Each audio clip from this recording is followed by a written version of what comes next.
Hi guys, this is Manu Mishra. So welcome back with a session जिसमें आज हम लोग 23 अक्टूबर के द हिंदू न्यूज़पेपर का एनालिसिस करेंगे। So here we start the analysis of today's newspaper. So the first news it's from basically India. And ये India के basically अभी जो 1 नवंबर को ग्लासगो में कॉन्फ्रेंस होगी क्लाइमेट चेंज को लेकर, conference on climate change, the conference number 26, COP 26 को शॉर्ट फॉर्म में हमने बहुत बार पढ़ा भी है। COP 26 उसको लेकर इंडिया ने क्या बोला, इंडिया ने नेट जीरो के टारगेट को लेकर थोड़ा सा उन्होंने वेट दिया है। हाँ, उन्होंने नेट जीरो के टारगेट को उन्होंने ये नहीं बोला है कि हम इतने ईयर तक, जैसे बहुत सारे नेशंस हैं, बहुत सारे नेशन ने बोल दिया कि भैया हम by the year of 2050 net zero carbon mission achieve कर लेंगे। लेकिन एक क्वेश्चन हमेशा से उठता रहा कि नेट जीरो कार्बन मिशन होता क्या है, what the net zero carbon emission is. Net zero carbon emission का मतलब होता है कि देखो, जब इंडस्ट्रियल रेवोल्यूशन नहीं आया था, मतलब प्री इंडस्ट्रियल एरा के पहले जो सेंचुरी वाइज टेम्परेचर बढ़ रहा था अर्थ में, वो 1.5 डिग्री सेल्सियस था। जब तक इंडस्ट्रियल रेवोल्यूशन नहीं था, मतलब कुछ ऐसे इक्विपमेंट्स नहीं थे जिससे पोल्यूशन हो। ओके, तो उसी चीज को लेके आना है वापस से। और बहुत सारे नेशंस, स्पेशली डेवलप्ड नेशंस ने बोला है, यूके हो गया, फ्रांस हो गया, यूएस हो गया, उन सब ने बोला है कि बाय द ईयर ऑफ 2050 हम लोग net zero carbon emission achieve कर लेंगे। मतलब हम जितना ग्रीन हाउस गैसेस इमिट कर रहे हैं, उतने ही ग्रीन हाउस गैसेस को हम वापस बुला लेंगे, या उसके लिए हम थोड़ा सा रिन्यूएबल एनर्जी या फिर ऐसे ऐसे सिस्टम्स को यूज करेंगे जिससे ग्रीन हाउस गैसेस एलिमिनेट हो जाए हमारे इन्वायरमेंट से। ओके, लेकिन इंडिया जो है, इंडिया कमिट नहीं कर रहा, इंडिया ईयर नहीं बता रहा। चाइना तक ने कमिट कर दिया। चाइना ने बोला कि, चाइना ने 2050 तो नहीं बोला, लेकिन चाइना ने 2060 बोला है कि by the year of 2060 will achieve the zero net zero carbon emission.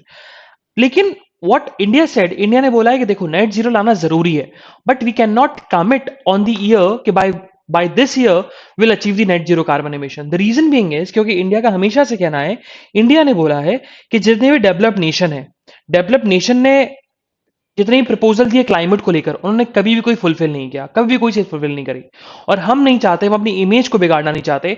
हमारी जो इंडिया की इमेज है, इंडिया की इमेज बिगाड़ना नहीं चाहते कि इंडिया प्रॉमिस करता है, बस प्रॉमिस को फुलफिल नहीं करता। हम वैसी इमेज रखना नहीं चाहते, क्योंकि वर्ल्ड में बहुत सारे नेशंस ऐसे हैं जो, स्पेशली डेवलप्ड नेशन, जिन्होंने क्लाइमेट प्रॉमिस तो किया है, लेकिन उन्होंने आज तक कभी भी प्रॉमिस को फुलफिल नहीं किया। इसी चीज को लेकर moving further, next news. So एक केस सुप्रीम कोर्ट में ऑलरेडी चल रहा है, and it's between the state of Bengal versus union government.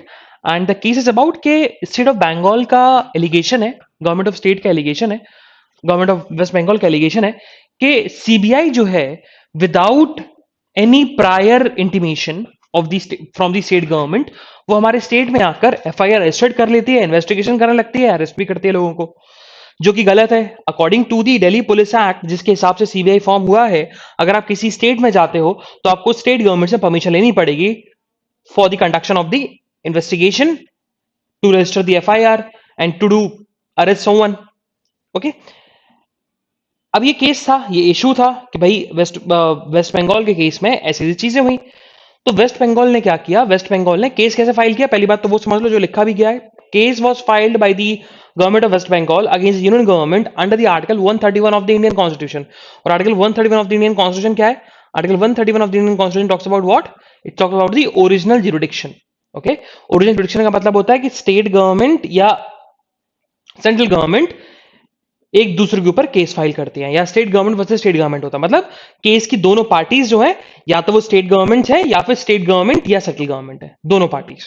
Okay, अब इसके रिटेलिएशन में यूनियन गवर्नमेंट ने एफिडेविट सबमिट किया। सुप्रीम कोर्ट ने रिप्लाई मांगा था टू द यूनियन गवर्नमेंट कि भैया आप रिप्लाई करिए और हमें बताइए कि बंगाल, जो स्टेट गवर्नमेंट ऑफ बंगाल बोल रही है कि सीबीआई की इन्वेस्टिगेशन विदाउट इंफॉर्मेशन आप नहीं कर सकते, उसका रिप्लाई करिए। तो यूनियन गवर्नमेंट का कहना है कि ऐसा नहीं है।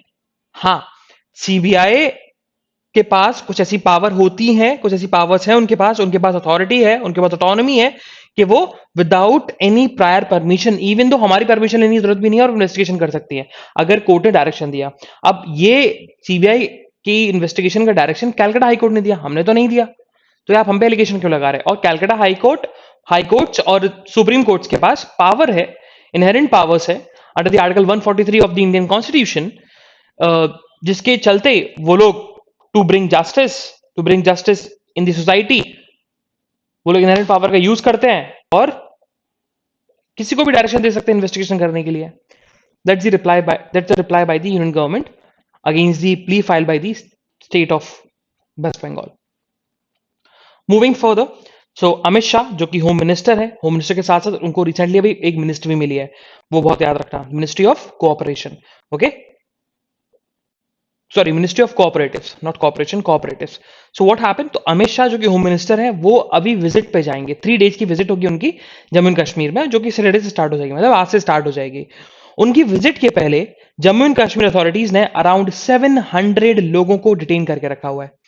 और उसमें से कुछ लोग ऐसे हैं, 700 में से कुछ लोग ऐसे हैं जो जिनके ऊपर ऑलरेडी पीएसए लगा हुआ है, पब्लिक सेफ्टी एक्ट लगा हुआ है.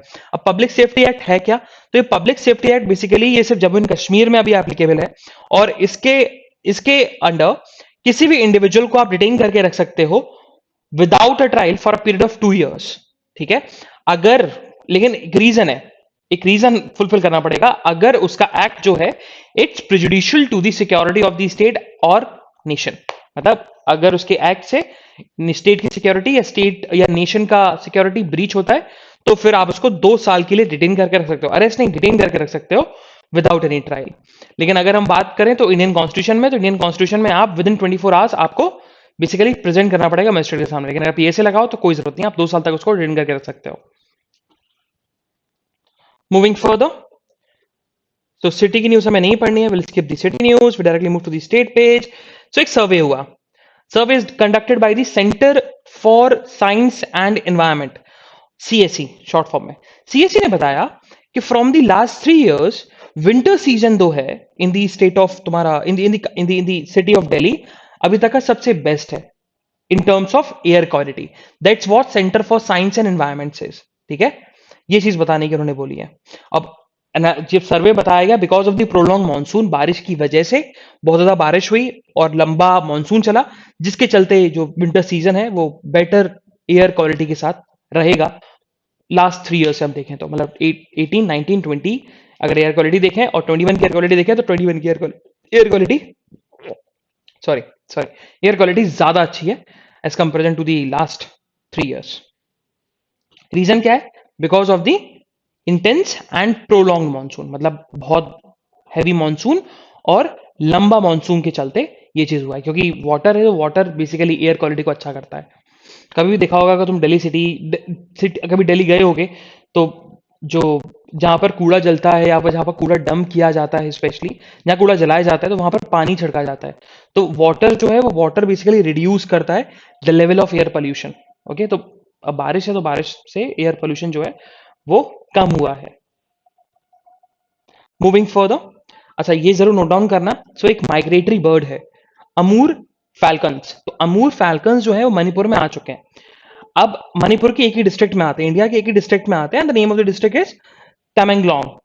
Tamenglong is a district in the state of Manipur, जहां पर एमूर फैल्कन्स आते हैं. एमूर फैल्कन्स जो है basically originally belongs to China और रशिया. और विंटर सीजन में, बिकॉज क्योंकि रशिया और चाइना में विंटर सीजन बहुत अच्छा होता है, मतलब बहुत कम टेम्परेचर होता है वहां पर, जिसके चलते एमूर फैल्कन्स जो है वो माइग्रेट करती हैं विंटर सीजन में to the continent of Africa. तो अराउंड 30,000 किलोमीटर का ये डिस्टेंस कवर करती हैं ये बर्ड्स. और अभी जो है, अभी ये लोग इंडिया में आते हैं, इंडिया में ट्रेवल कर रहे हैं, और इंडिया से अभी ये लोग जाएंगे अफ्रीका की तरफ.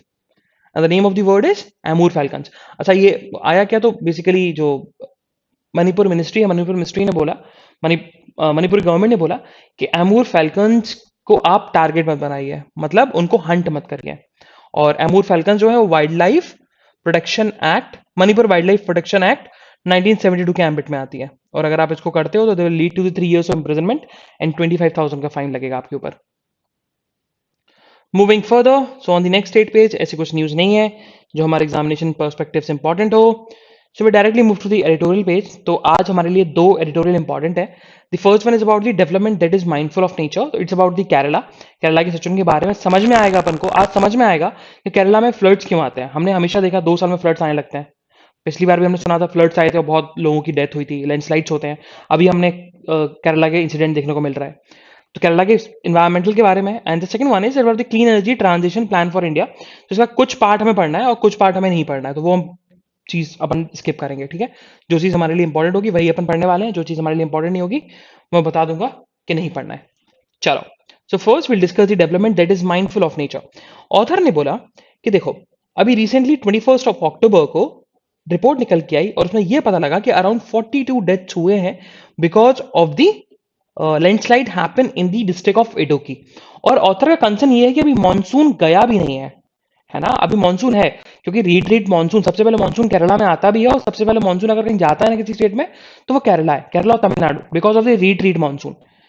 तो अभी तो मानसून खत्म भी नहीं हुआ और अभी ऐसे इंसिडेंट देखने को मिल रहा है जिसमें 42 लोगों की डेथ हो गई in the district of Idukki. और इस चीज को लेकर ये लॉस ऑफ जो लाइफ होता है, हैवी लॉस ऑफ लाइफ होता है, ये है क्या, इसका मेन रीजन क्या है? तो इट्स अबाउट दी के लैंड यूज पैटर्न जो है in the state of Kerala वो सही नहीं है। It's a serious issue. जो लैंड यूज करते हैं ना वो बहुत बड़ा सीरियस इशू है, वो चीज ऑथर ने बताया। अब ऑथर ने इसका एग्जाम्पल भी दिया, उन्होंने बोला कि अगर हम नेशन नेशनल का एवरेज देखें, पूरे इंडिया का एवरेज देखें, तो जो पॉपुलेशन डेंसिटी है वो 368 पर स्क्वायर किलोमीटर है according to the census 2011।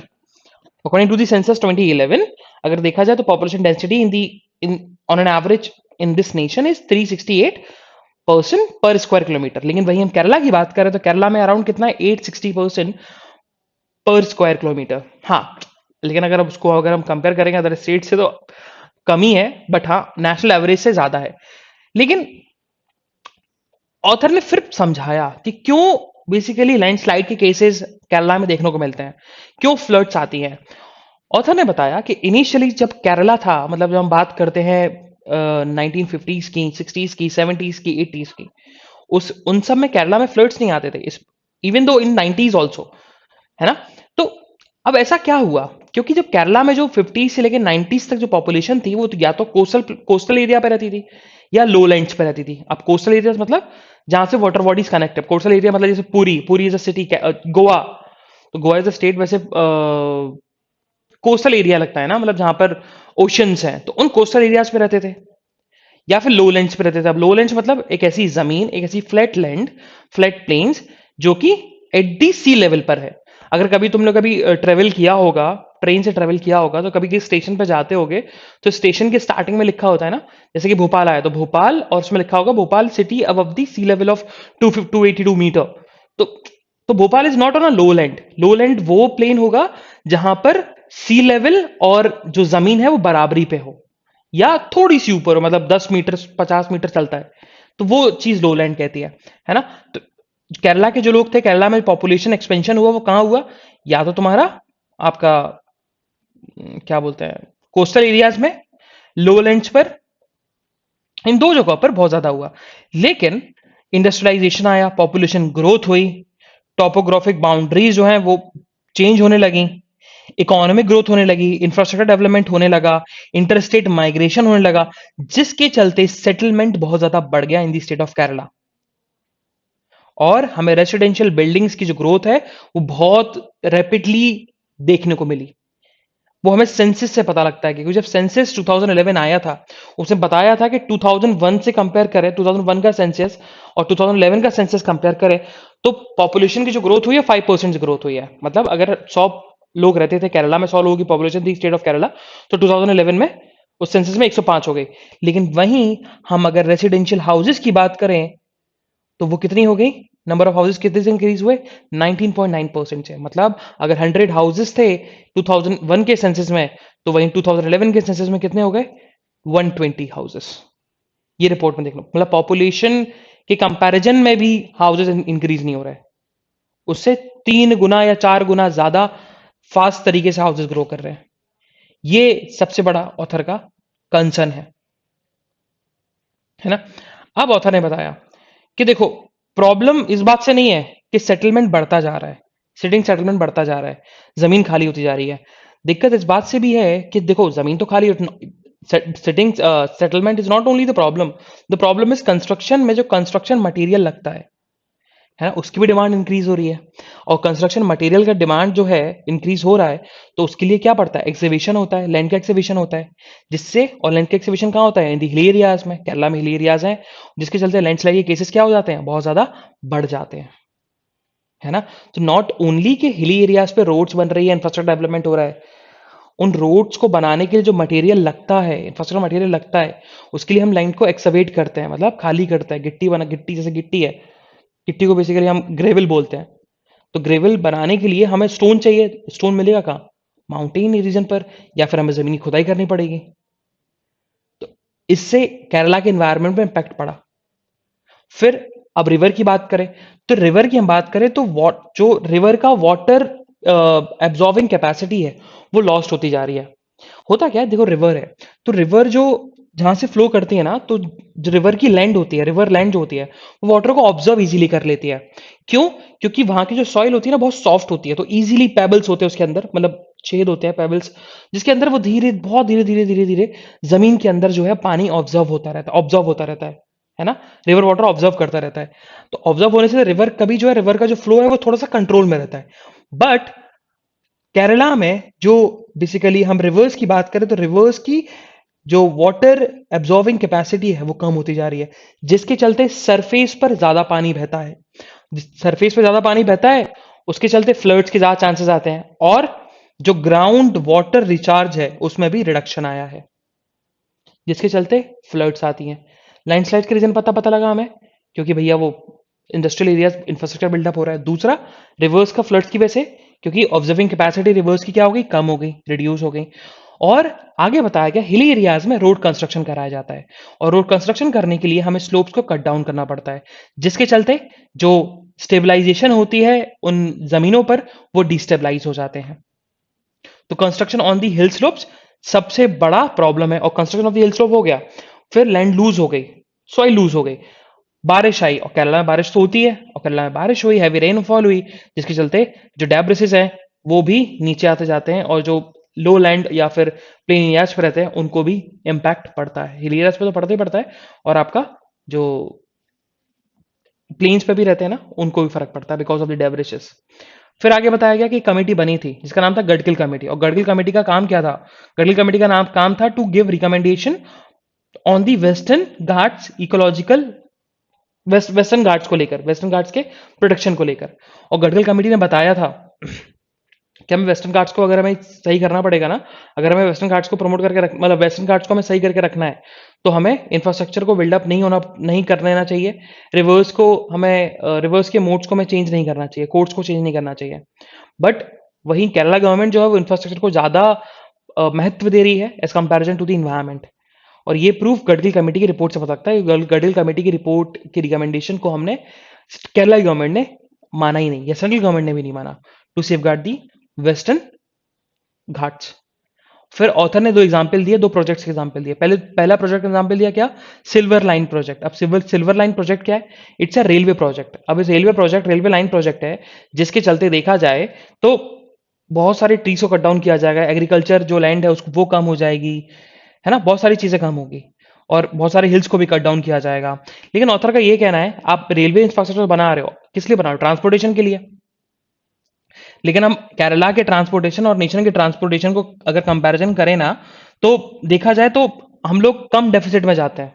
Kerala government जो है वो कम डेफिसिट में जाती है as comparison to the national का जो ट्रांसपोर्टेशन डेफिसिट है। तो बनाने की क्या जरूरत है, ये चीज ऑथर ने क्वेश्चन रेज किया। उन्होंने बोला कि हाँ, अगर बनाना है तो सीवेज बनाइए, आप सीवेज बनाइए, सीवेज की ज्यादा जरूरत है, सीवेज डिस्पोजल सिस्टम की ज्यादा जरूरत है as comparison to the rapid transit network. ये तो खुद बेसिकली सिटी की रिपोर्ट से समझ में आ रहा है, कोची की रिपोर्ट समझ में आ रहा है कि वहां सीवेज प्रॉब्लम ज्यादा है एज कंपेरिजन टू दी आपका ट्रांसपोर्टेशन। तो दूसरा प्रोजेक्ट जो है वो है कि वाइडनिंग ऑफ दी हाईवेज। अब हाईवेज को वाइडनिंग किया जा रहा है, मतलब बड़ा किया जा रहा है, हाईवेज को वाइडन किया जा रहा है। तो उसकी चलते जो रोड साइड में जो प्लांट्स लगे हैं, ट्रीज लगे हैं, उनको कट डाउन किया जाएगा। तो देखा जाए तो ट्रीज को कट डाउन किया जा रहा है, तो एनवायरमेंट पे इंपैक्ट पड़ेगा। तो ऑथर ने यही क्वेश्चन पूछा, ऑथर के माइंड में क्वेश्चन आया, ऑथर के माइंड में क्वेश्चन यही है कि आप जो बिल्डअप कर रहे हो, इंफ्रास्ट्रक्चर बिल्डअप कर रहे हो, क्या उसका उतना फायदा देखने को मिल रहा है।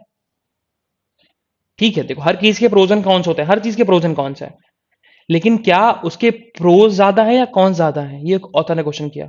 ऑथर का कहना है कि कॉन्स ज्यादा है, क्योंकि इकोलॉजिकल इम्पैक्ट ज्यादा डाल रहा है, फायदे कम है, लॉस ज्यादा है आपके इस दो प्रोजेक्ट के चलते, और ऐसे कई प्रोजेक्ट चल रहे हैं, ये ऑथर का कहना है। फिर आगे ऑथर ने यही बताया कि टेक्निकल एक्सपर्ट्स की बहुत ज्यादा जरूरत है ना, टेक्निकल एक्सपर्ट्स होने चाहिए, और वो लोग एनालिसिस कर पाएंगे, वही लोग पता लगा पाएंगे कि अगर हिली एरियाज पर और वनरेबल एरियाज में अगर इंफ्रास्ट्रक्चर को बिल्डअप करना है तो कैसे करना चाहिए, ये ऑथर ने बताया। Moving further, so moving towards the next editorial, it's about the clean energy transition plan for India. अब इस ऑथर में जो बेसिकली ये जो क्वेश्चन, ये जो एडिटोरियल लिखा गया ना, ये बेसिकली कोल क्राइसिस जो दिख रहे हैं हमें नेशन के अंदर, उसको लेकर लिखा गया है। तो वही चीज समझाई गई है, पूरा डेटा दिया गया कि भाई अगर हम बात करें तो हमें पूरे इंडिया में जितने लोग रहते हैं उनको एनर्जी सिक्योरिटी देनी है। एनर्जी सिक्योरिटी देने का मतलब है कि हम उनको इलेक्ट्रिसिटी सप्लाई करें विथ अफोर्डेबल प्राइसेस। और उन्होंने एक चीज को अपहेल्ड किया, बोला कि इलेक्ट्रिसिटी एक्ट 2003 में जो आया था उसके चलते हम लोग ने कुछ चीज तो अचीव करी है अफोर्डेबल रेट्स पर। कैसे? क्योंकि हमने 2011 से लेकर 2017 तक जो हमारी कैपेसिटी थी, इंस्टॉल कैपेसिटी थी 94 गीगावाट, उसको हमने इंक्रीज कर दिया 192 गीगावाट से, जिसके चलते because of the sharp increase in the install capacity, जो गवर्नमेंट ने क्या कर दिया, per capita electricity consumption increase हो गया ऑलरेडी। तो जो डेफिसिट था आपका 9.8 का, वो 1.6 रह गया 2016 में, एज कंपेरिजन टू द 2011 में जो 9.8 का डेफिसिट था। मतलब लाइट जो जाती थी, देखना लाइट, अब लाइट जाना कम हो गया है, तो डेफिसिट जो है वो डेफिसिट हमने रिकवर किया है इतनी रैपिड तरीके से। क्यों? क्योंकि इंस्टॉल कैपेसिटी को इंक्रीज कर दिया। अब वही ऑथर ने लिखा कि देखो अच्छी बात है, लेकिन हाँ इंडिया अभी भी it's on a long way, एक बहुत लंबा रास्ता है इंडिया को इलेक्ट्रिसिटी सिक्योरिटी प्रोवाइड कराने के लिए टुवर्ड्स इट्स पीपल। ओके, और इंडिया की बात करें तो India is the third nation in the world with electricity consumption. Global average की अगर हम बात करें तो वो ओवरऑल 1/3 ग्लोबल एवरेज जो है वो इंडिया में कंज्यूम करते हैं, वहां के लोग कंज्यूम करते हैं, इंडिया के लोग कंज्यूम करते हैं। ओके, देन थर्मल प्लांट के बारे में बताया गया, तो वही चीज बोली गई, थर्मल प्लांट जो है वो कंट्रीब्यूट करता है around 77% of the electricity generation by utilities, है ना, इन द फिजिकल ईयर। ये रिपोर्ट निकल गई 77% of the electricity generation in the physical year 2021। लेकिन देखा जाए तो it's only accounted for 55% of the total install generation. मतलब 55% ऑफ द इंस्टॉल जनरेशन का यूज करके हम लोग 71% ऑफ द इलेक्ट्रिसिटी जनरेट करते हैं। ठीक है, तो बताया गया कि हमें रिन्यूएबल एनर्जी पर फोकस करना चाहिए, और एसजी गोल है, मतलब सस्टेनेबल डेवलपमेंट गोल है 7, जो कि बोलता है कि to ensure access to affordable, reliable, sustainable and modern energy for all. ये चीज सस्टेनेबल गोल नंबर 7 भी लिखा हुआ है। फिर आगे बताया गया रिन्यूएबल एनर्जी के ऊपर कि रिन्यूएबल हमें, कोल तो बढ़ ही रहा है, देखो कोल की क्राइसिस देखने को मिले अभी, तो कोल हमारे यहाँ अबंडेंट है, ये ऑथर ने बताया, और ये रियलिटी है, इंडिया में कोल अबंडेंट है, मतलब बहुत सालों तक चला जा सकता है कोल, खत्म नहीं होगा। लेकिन ऑथर का वही कहना है कि रिन्यूएबल एनर्जी में फोकस करना चाहिए, लेकिन रिन्यूएबल एनर्जी है वो सही तरीके से काम नहीं कर रही, क्योंकि देखा जाए तो renewable energy accounts for 24.7% of total installed generation capacity as per March 2021। लेकिन वो इलेक्ट्रिसिटी जनरेशन में कितना कंट्रीब्यूशन करती है? सिर्फ 10.7%, जो कि गलत है ना। तो हमें रिन्यूएबल एनर्जी को ज्यादा यूज करने की जरूरत है। फिर ये अच्छा यहां तक पढ़ना है, रिन्यूएबल एनर्जी तक ही पढ़ना है, ठीक है, फिर उसके बाद आगे नहीं पढ़ना है। ये बेसिकली हमने डिस्कस किया था एक बार, इंडियन एक्सप्रेस में एफएक्यू निकला था, उसमें सारी सारी चीजें थी कि क्यों कोल क्राइसिस हुए, क्या करना चाहिए, आगे रिन्यूएबल एनर्जी पर शिफ्ट होना पड़ेगा, और भी सारी चीजें हमने डिस्कस करी, तो वही चीज रिपीटेटिव है, तो ज्यादा पढ़ने की जरूरत नहीं है। Moving for so ground zero है ये, तो ग्राउंड जीरो नहीं पढ़ना है। Okay, so will move to the national news. So NIA, national investigating agency ने 8 और लोगों को अरेस्ट किया है in the state of Jammu and Kashmir, और उनके ऊपर सस्पेक्ट्स है, वो सस्पेक्ट हो सकते हैं, मतलब टेररिस्ट सस्पेक्ट्स हो सकते हैं, वो नॉट द टेररिस्ट, अभी ऐसा प्रूफ नहीं हुआ, but they are the 8 terrorist suspects जिनको एनआईए ने अरेस्ट किया in the state of Jammu and Kashmir. और हो भी रहा है क्योंकि अभी अमित शाह को ट्रेवल भी करना है और सिविलियंस पे अटैक भी हुए हैं। Moving further, so what happened LAC पर, लाइन ऑफ एक्चुअल कंट्रोल कहां पर? ईस्टर्न साइड, इंडिया की ईस्टर्न साइड, है ना, मतलब अरुणाचल प्रदेश वाले पे, वहां पर इंडियन आर्मी ने ब्रह्मोस सुपरसोनिक मिसाइल को डिप्लॉय कर दिया, वहां पर उस सिस्टम को भेज दिया। है ना, उस उधर, और उसके साथ साथ पिनाका और समर्च लॉन्ग रेंज मिसाइल जो है उनको भी भेजा हुआ है। और ब्रह्मोस की हम बात करें तो ब्रह्मोस जो है वो चाइना के डीप इनसाइट में टारगेट कर सकता है, मतलब चाइना के मेन लैंड पे टारगेट करेगा। इतनी ज़्यादा उसकी कैपेसिटी है, ब्रह्मोस की कैपेसिटी है, और इंडिया ने उसको अरुणाचल प्रदेश के बॉर्डर पे भेज दिया है, एलएसी पे भेज दिया है।